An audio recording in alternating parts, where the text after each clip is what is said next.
So, as you may or may not be aware, this is a very special week, the Week of Respect.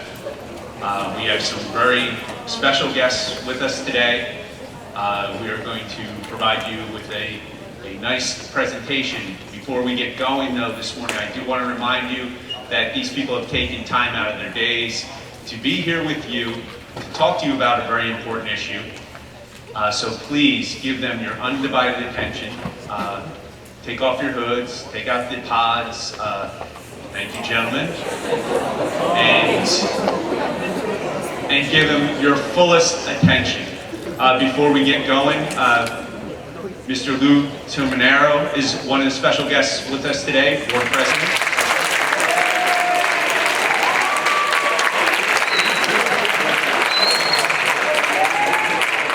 Our superintendent of schools, Dr. Parpanides.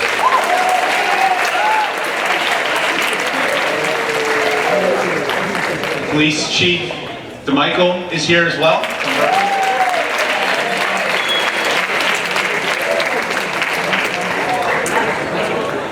And our big #1 guest, and I'm going to hand over the mic to Mr. Brad Bilheimer, Ocean County Prosecutor.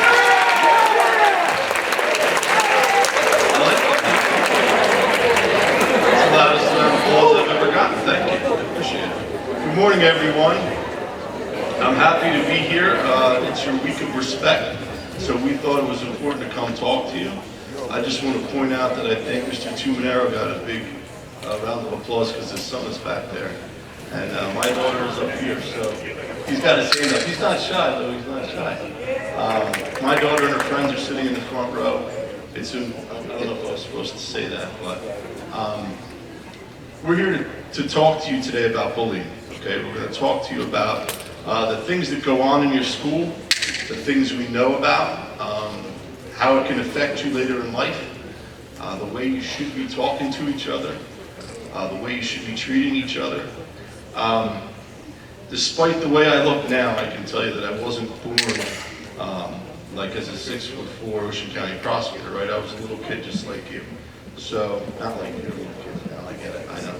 You're about to be adults, but when I was a little kid, probably in the middle of 3rd grade, my parents had gotten divorced, and we moved from Silverton to Beechwood, okay? And I went from being a pretty cool kid in 3rd grade, if that's a thing, to being the new kid in 4th grade. And that was a transition, and as you're gonna see when you transition, as you did from middle school to high school to college, any transition in your life is a difficult thing. It's a process that you have to go through. So when I went to Beechwood, we went to Walnut Street Elementary School. We didn't have the Beechwood Elementary School yet. I was the new kid, and I would show up at the bus stop, get routinely kind of beat up by these 2 kids, go through it again at lunch, come home with some bruises, and went on for a couple days before I finally told my mother. That's what you're supposed to do, right? Tell somebody. I was having a problem at the bus stop and during recess. So my mother did me the great favor of coming to the bus stop the next day to confront my 2 bulliers, my 2 bullies. That was a big help. She had her curlers in her hair, she was wearing a house coat. You know, don't you pick on my son, that kind of thing. So it only got worse for me. So it took time, and it took me eventually standing up to them. And I was sharing with my people up here that when I finally confronted the bullies, I did it individually. I knew, you know, I can do simple math, 2 is more than 1. I couldn't confront them at the same time, and eventually I found that I had to stand up to them for myself, stand up to the bullies for myself, because I had experienced it both ways, right? I was a pretty well-adjusted kid, and then I went to being the kid that was being bullied. I didn't like it. And I can tell you that I stand here today, almost 50 years old, and I remember exactly how that felt. And the reason we're here is that we don't want any of you to feel that way, right? There's a cycle to bullying, right? There's a cycle that occurs. There's the bully, there's the victim, and then there's the bystanders. So if you are standing by watching somebody be victimized, you're just as guilty as the bully. because you have a lot of people in this room. A lot of people, you have teachers, you have law enforcement, you have parents at home that you should talk to and tell somebody that this is happening. Because we'll do something about it, okay? Part of the reason we're here is just to talk to you and educate you about it. We can't make choices for you. We can just, as I say to my daughter all the time, let you make your decisions with the information that's available to you at the time. So let's go through some stuff. You all know what bullying is. We're gonna just give you the definition there. It's a harmful, deliberate behavior intended to hurt the victim or physically or psychologically hurt them. Right? The psychological component is a big thing. I'm 49 years old. I remember what it was like going through that transition, having to see those two kids at the bus stop every day. Repeated acts of emotional, physical or emotional, social behavior that is controlling or hurtful. So in the week of respect, I think it's very important to look around at the people you're sitting next to and think about the way you treat them. I think it's very important for you to understand these statistics, right? 80% of high school students say they have been bullied at some point in their high school careers. 80% is a lot. 39% of middle schoolers do not feel safe at school. 36% of high schoolers do not feel safe at school. And 32% of parents are worried about their kids when they're at school.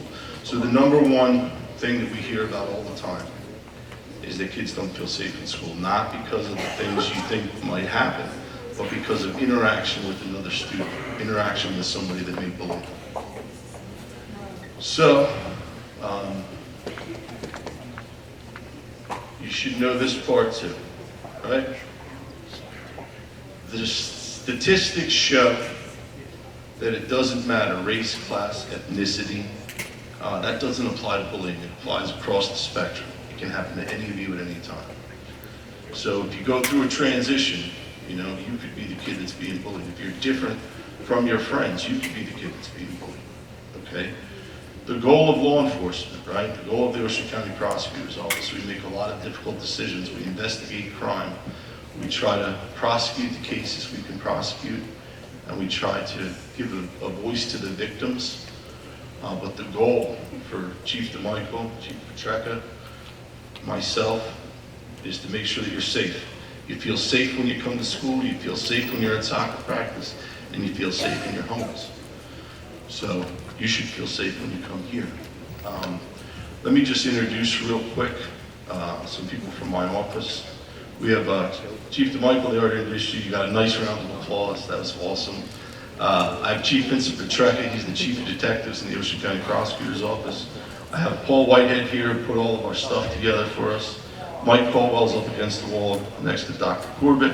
Ryan Huttenberg is our press officer. And I wanted to say earlier on that Rob Taylor had come to us in the middle of the summer and asked us to start putting together something to come talk to you about, and that's why we're here today. So if it wasn't for Rob Taylor, we wouldn't be here. Dr. P. Lou Tumanero, very supportive of us being here. And we're here because I believe, as part of my job as the Ocean County Prosecutor, it's important to come out and talk to the kids.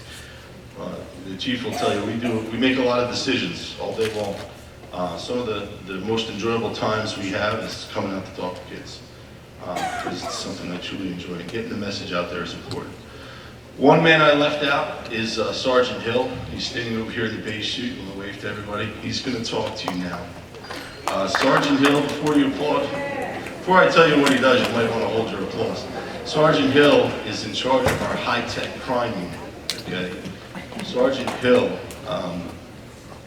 can find anything on anybody's phone, no matter whether you think it was deleted. I was going to hold up my phone, but that was a little quicker. These phones, right, he's going to talk to you about cyberbullying. He's going to talk to you about, he's going to talk to you about the things that should and should not be on your phone, right? He's going to talk to you about the fact that we can find things we need to find on your phone. That seems to have rustled up the crowd a little bit. But, when you think, let me just tell you real quick, Snapchat, Instagram, Facebook, things like that, you think it's deleted, the providers, the people that own those companies, they have all that stuff. So I can tell you as recently as maybe 3 weeks ago, in conjunction with the Bricktown Police Department, we solved a murder case through Facebook Messenger. All that stuff was deleted off this person's phone. We found half the conversation, and then we got the other half of the conversation off the deleted phone. Okay? So if you think it's not real, I'm sorry to tell you that it is. So Sergeant Jim Hill is going to talk to you now about internet safety, cyberbullying. So let's hear it for Sergeant Hill.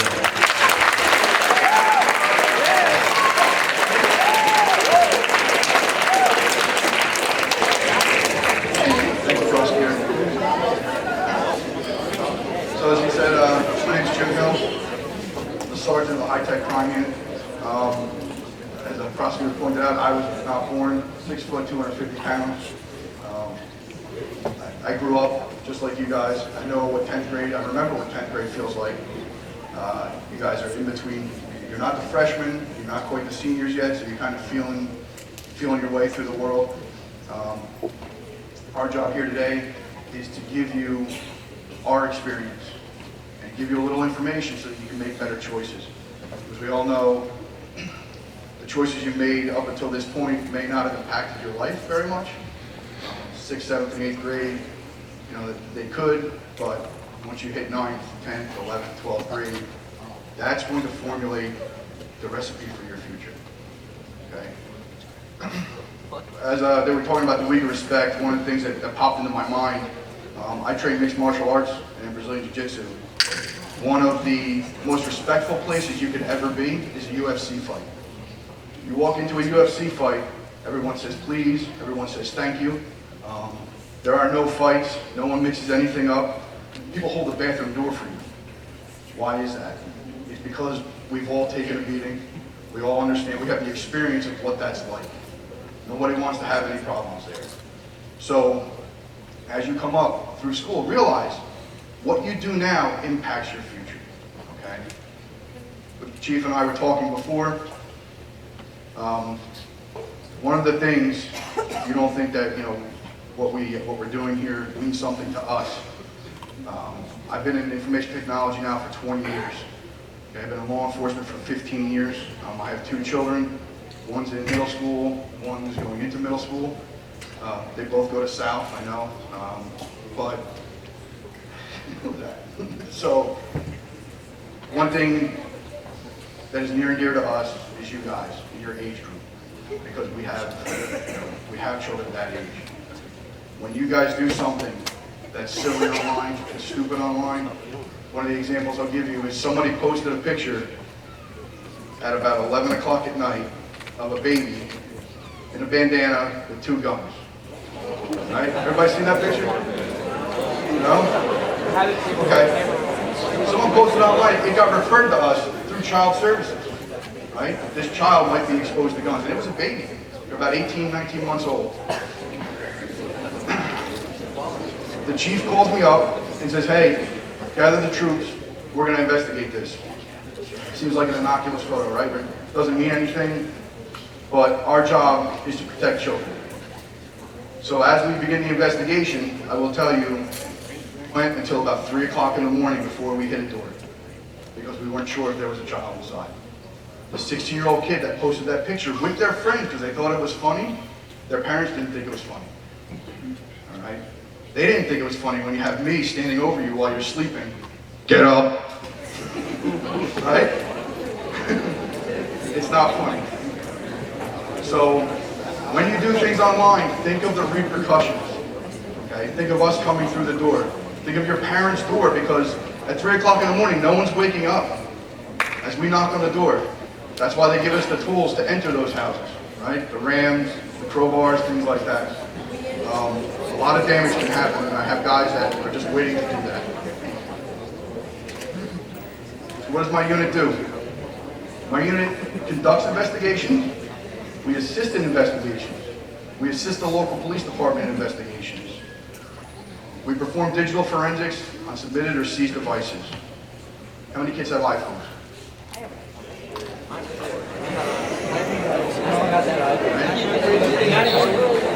How many kids use AirDrop in school? Did That is the worst idea you've ever had. A couple reasons why. We can find it. We can find the picture. We will come to your house, and we will, like the chief and I, if he's available, will come to your house, and we will conduct a search warrant. Why? Because that might not be the only picture that you see. The iPhone, everybody talks about the iPhone being secure. Things that, as well as the Android, we can get into any mobile device. The prosecutor and the chief have invested a lot of money and time into my unit and resources. As the prosecutor said, the last homicide in Brick, we were able to recover deleted text messages. They were using encrypted Facebook Messenger, but we have the ability to get through that stuff and recover deleted data.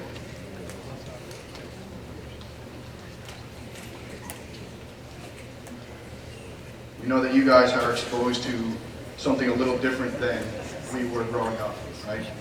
We talk about bullying, we talk about, when we're growing up, it's the kids at the bus stop, it's the kids in school. You guys have a disadvantage in that it doesn't stop, right? Whereas we would get a break when we went into our houses, when that door closed, that was our safe space. With your connections now, utilizing your phones, there is no safe space anymore.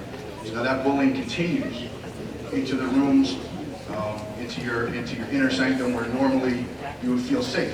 So there is no more safe space.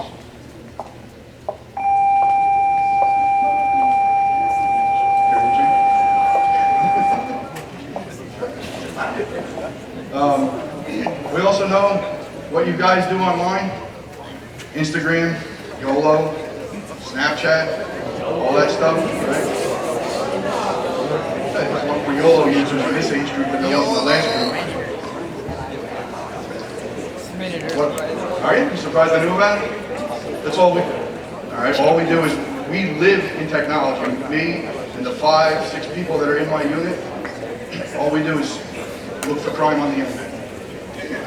The stuff that you think is anonymous is not anonymous.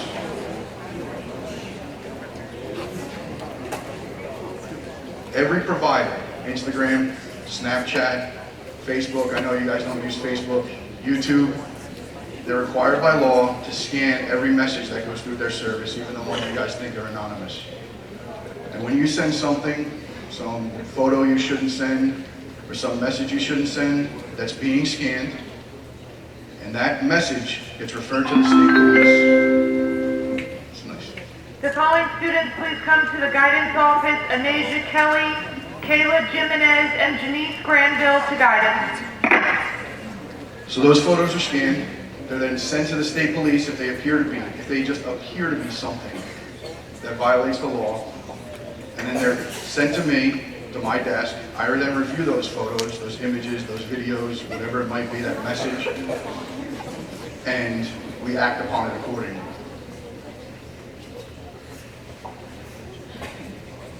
Nobody uses Facebook, right? Because we're on Facebook. All the old people are on Facebook. Right.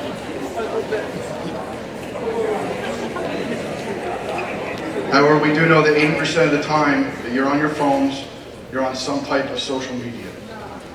Whether it's Snapchat, whether it's House Party, something like that, right?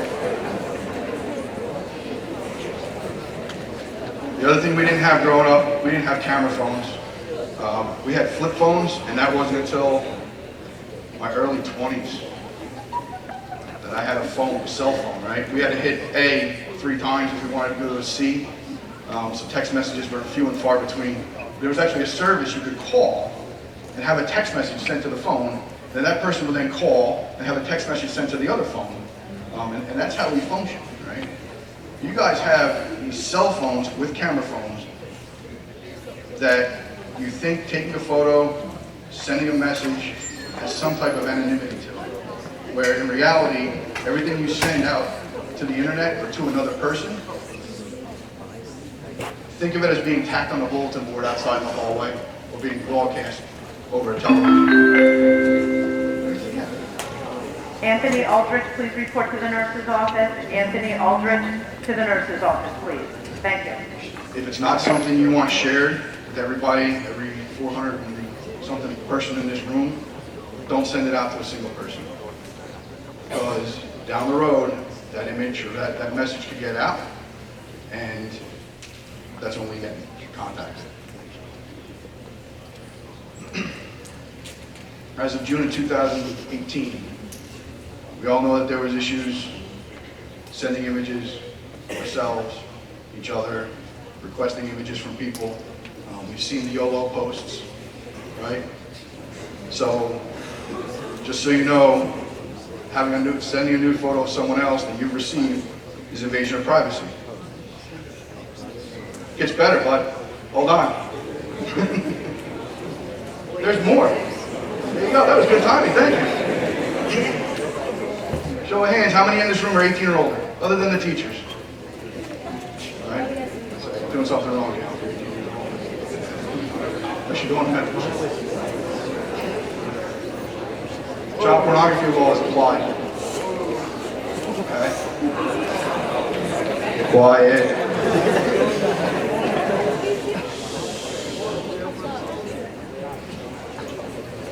This right here, they deal with juveniles harsher than they deal with adults. Okay. There's a couple of rules I try to adhere to in my law enforcement career. Is never handcuffing a parent in front of their child, and I do not like arresting juveniles. However, I will do it. And the last time we did it for child pornography, they spent 2 years in juvenile detention. Okay? That's 2 years of no Christmas with their parents, 2 years of no Easter, 2 years of no birthdays. And you know, they deal with the juveniles harsher than they deal with the adults at times because they want to change your action and your course of conduct.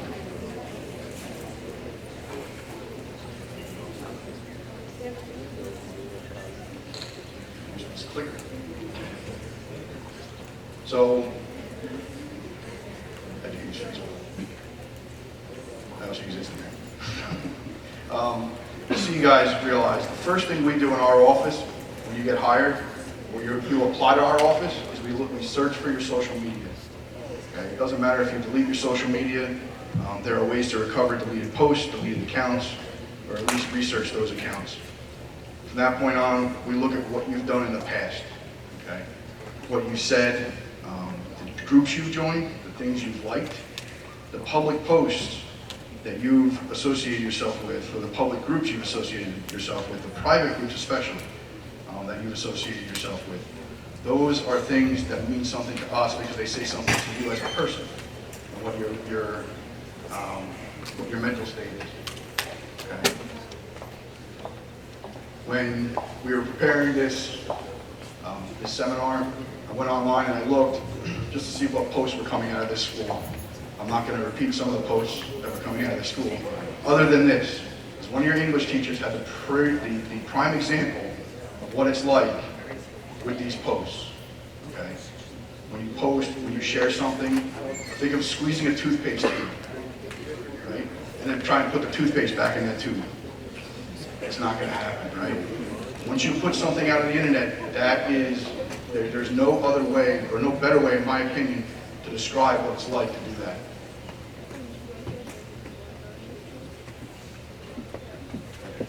The first example I gave you when the chief and I did a job together years and years and years ago was to just show you it's all about perception.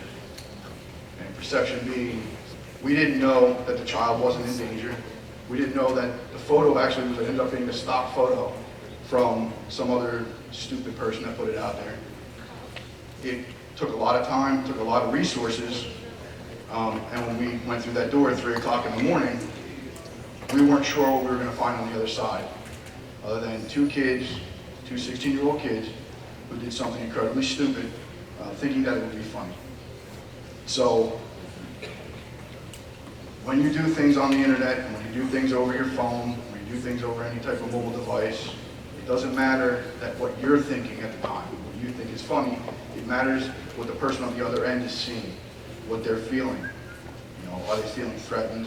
Are they feeling, is it something that they're concerned? Do they not want to come to school? Are they worried about leaving their house? When that happens, That's when our office goes into high gear. That's when we work with the local police department, and that's when we're coming through your door at 5 o'clock in the morning, 4 o'clock in the morning, whatever time the judge allows us to, and we're waking you up, and your parents up, and everybody's getting handcuffed, nobody's getting dressed, nobody's making coffee, and we will sort things out after the 15 minutes of ripping everyone out of their beds. And then at that point, when you say, no, I was only kidding, that's when we realize, okay, well, maybe it's something that is something that's innocuous.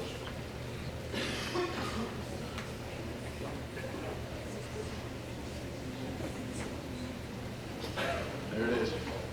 It's what we used to deal with.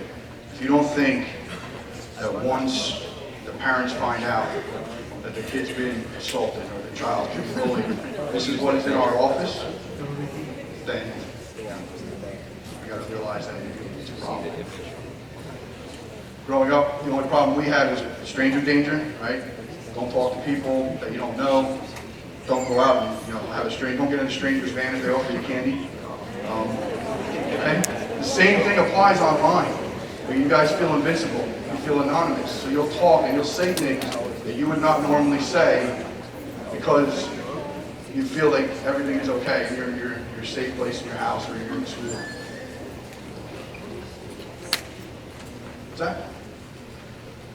No? You don't want to say it? All right. Enjoy the internet. Okay? Just saying, you have a free flow of information. Growing up, the only information resource we had was encyclopedias. Right? We had books, and if your parents didn't buy C, then you were stuck searching for things. You guys have the internet at your fingertips. You have the ability to look up information. You have the ability to share information, and the ability to do great things.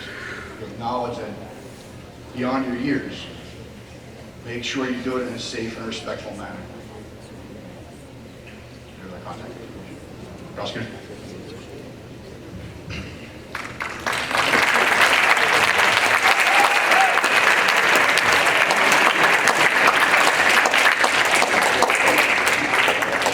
I told you he was scary. He scares me. I don't want him coming to my house standing over me while I'm sleeping. So, I think he made some good points. You have to really think about the content that you put out there, the age that you are. You guys share everything. You know, we just grew up differently. We didn't share everything. You guys share a lot of stuff, and once that content leaves your phone, it's not yours anymore. So I'm going to run you through a quick scenario, and then we're going to have another presentation. But think of taking a picture of yourself and sending it to somebody. Okay, a picture that maybe you shouldn't have taken. Right? The scenario that we get in the office maybe 2 or 3 times a week. Boy or girl takes a picture of themselves, sends it to their boyfriend. Right? You know what happens next, right? They break up. He or she, the receiver of the picture, still has it. And then what does he do with it? Yeah, he airdrops it in the middle of school, right? We already heard that's a bad idea, right? So the point is just to let you know, that person whose picture that was sent privately and was probably illegal to take and send, okay? Stick with me on this because I want you to understand two concepts. The person who took the picture and sent it has distributed child pornography, okay? First of all. The person that received it and then airdropped it, resent it, put it out, is also now a distributor of child pornography. Scary stuff if you think about that. That's 2 years in a juvenile detention facility, potentially 10 years in prison as an adult, okay? For distributing child pornography. Also makes you a Megaslaw offender, which is crazy if you think about it. The other thing I want you to think about to bring us back is that the person in the picture that sent it out, right? That person is going to suffer the consequences of being bullied when they come back to school, psychologically, right? They've made themselves a victim. So the only thing we can do is just come here and talk to you about making better choices, make your own choices, and try to make smart choices. That's all we can really do. We have two very special people with us that are going to come up now. Their pictures are up there. Kate Eckey and Bryant Moore are going to give you kind of a theatrical perspective on bullying. They both lived through being bullied and being a bully. They're kind enough, and just think about this, to both take the day off of work and come do this with us. They worked with my office a number of times. We're thankful that they could be here. They're actually going to come over to the middle school with us after this, and we're going to do this for the third and fourth time. So we think it's that important. So I hope that you pay attention. And here's Kate and Brian. Thank you.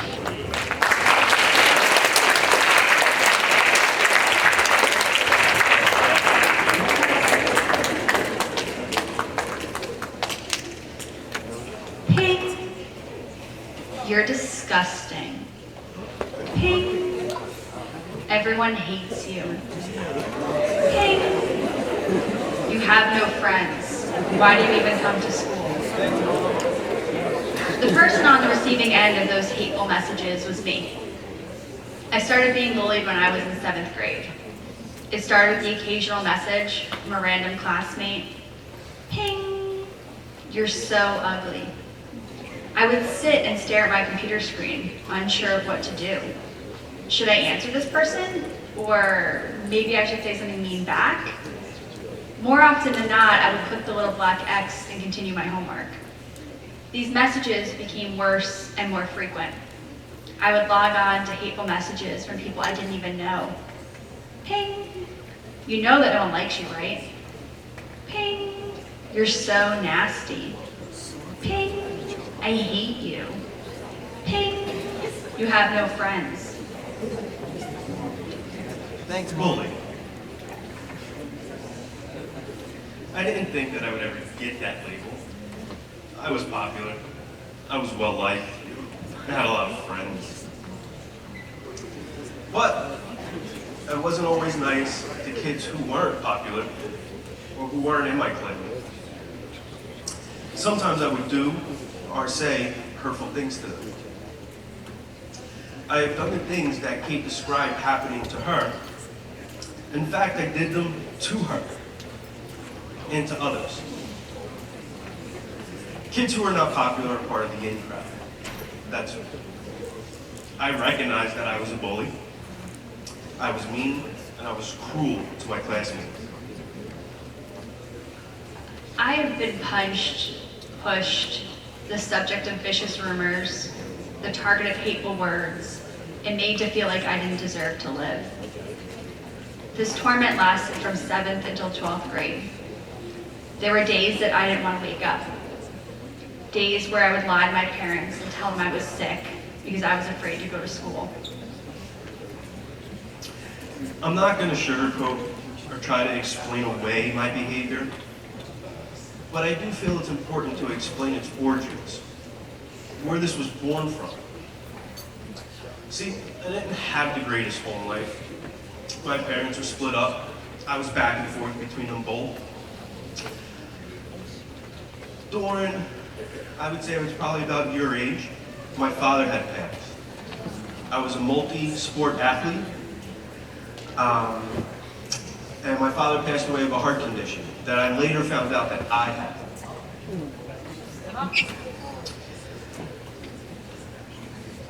Once I found out I had that condition, I found out that I couldn't play sports anymore. Sports was my life, so my life was literally turned upside down. I was hurting, I was angry, and most of all, I was sad. I hurt a lot of people because I was desperately hurting as well. For me, every day was a fight to keep going. But I knew I had big things to do in this world, so I kept going. I decided that my life was worth living. I worked hard in school so I could go to college.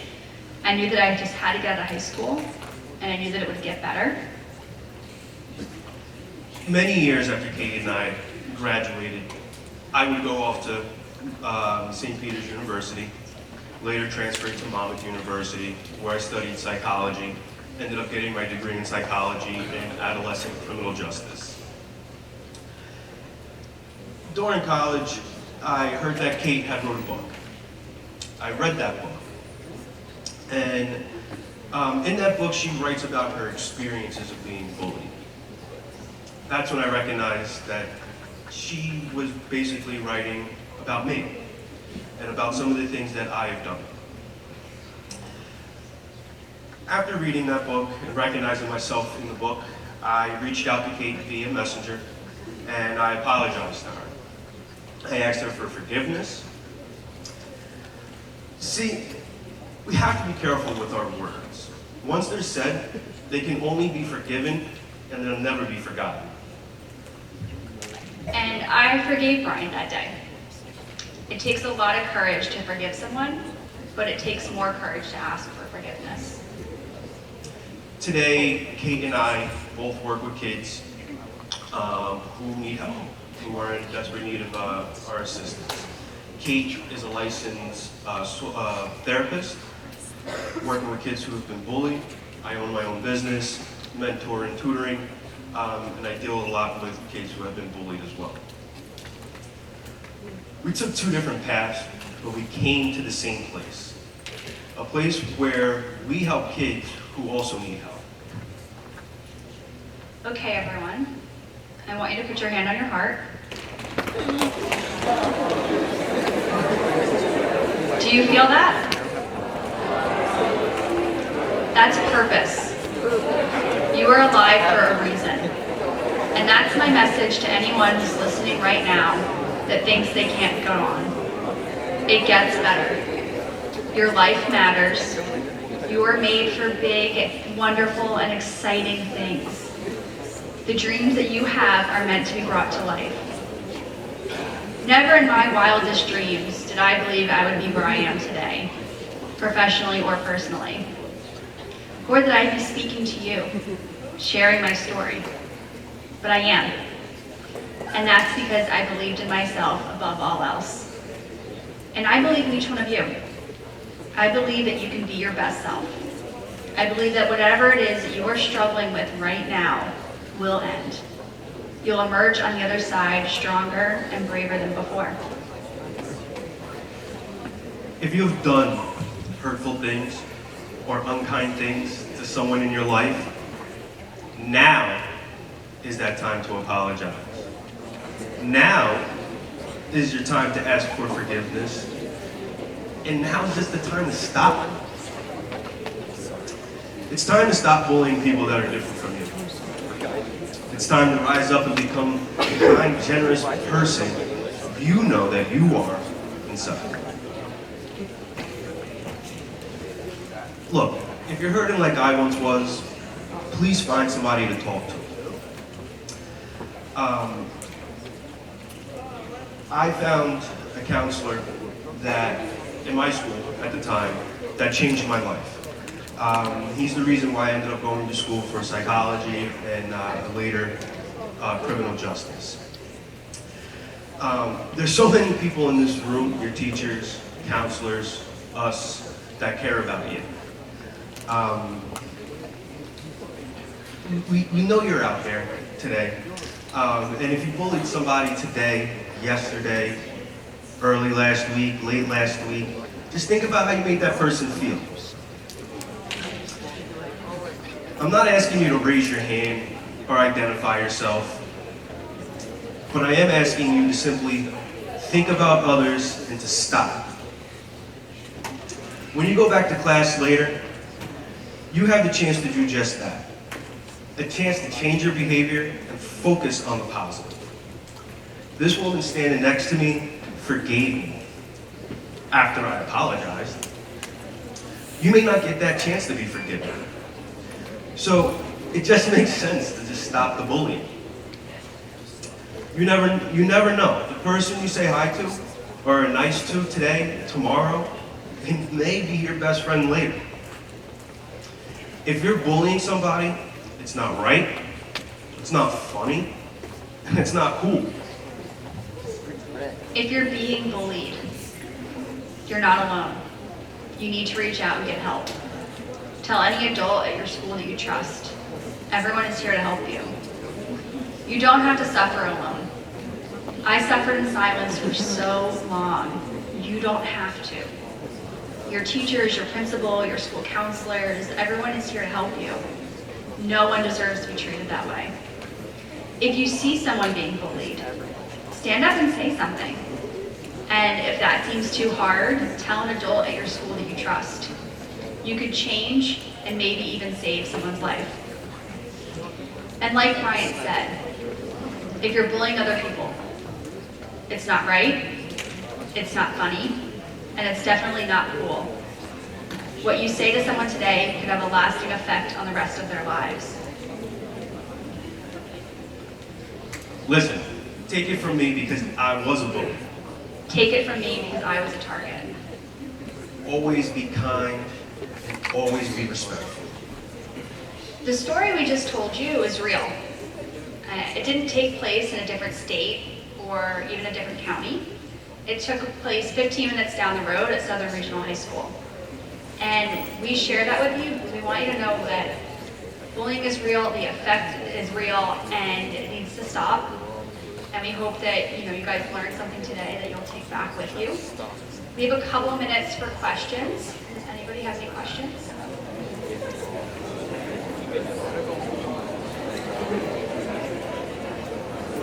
Oh, you guys are being shy. Yeah. Can you guys be quiet to me any other question?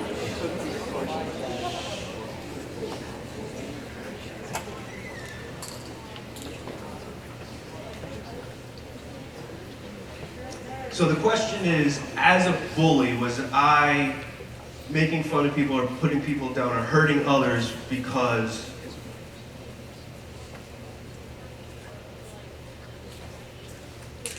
to make myself feel better, correct? No. And that's not to say that that isn't the reason why. My personal reason why was because I thought it was funny. I thought it was a joke. I thought that other people saw it as a joke. Again, I was well-liked, I had a lot of friends, so I thought that everybody thought the same way me and my friends thought.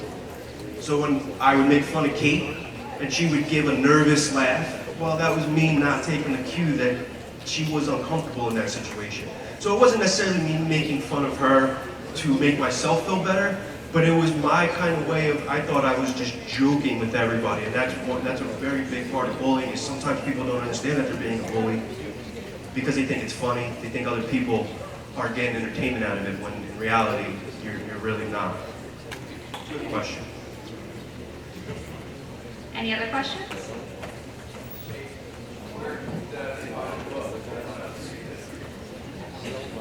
Just real quick. So the magic of the story, and I want to thank Kate and Brian for coming here to talk very courageously about what happened to them through high school. Kate wrote a book. The name of the book is Ugly, the story of a bullied girl. And if you missed it during the presentation, Brian had gone to high school with her. He heard that she wrote a book. He went and found the book and then realized the stuff that she was writing about is the stuff that he did. And he reached out to her to apologize. And that's how this came together. And that's why I think it's a powerful presentation. I'm going to leave you with just this one last story. And I can tell you this happened to me personally about 2 weeks ago on that thing they call Facebook, right? I know you guys aren't on this, but a person that I went to high school with, I saw a picture on Facebook of her daughter, and I had seen pictures of her daughter over the years. She was about 14 years old, and there was a message and a photo, and it said, "We lost our beautiful daughter," and it just shocked me to the core. It didn't say how. She's 14 years old. I had to make a couple calls to find out what happened, and it turns out that her 14-year-old daughter committed suicide, and it was because she was being bullied at school. So we had already talked to Rob Taylor about coming here, and it made it even more important for us to be here to talk to you, because every one of you that's in the audience that is either a bully, a bystander, or a victim, the goal of us being here is to make sure that you're none of any one of those three. There's people in the room you can talk to your parents, you can talk to your friends, but don't stand by and let somebody be bullied, because the consequences are real. In the worst scenario, somebody takes their own life. In the best scenario, this happens. right? And then somewhere in the middle, I'm almost 50 years old, and I remember what it felt like in 3rd and 4th grade to be the victim. And I don't want you to be the victim, okay? So thank you for your attention. Thank you for coming. Thank you, Kate and Ryan.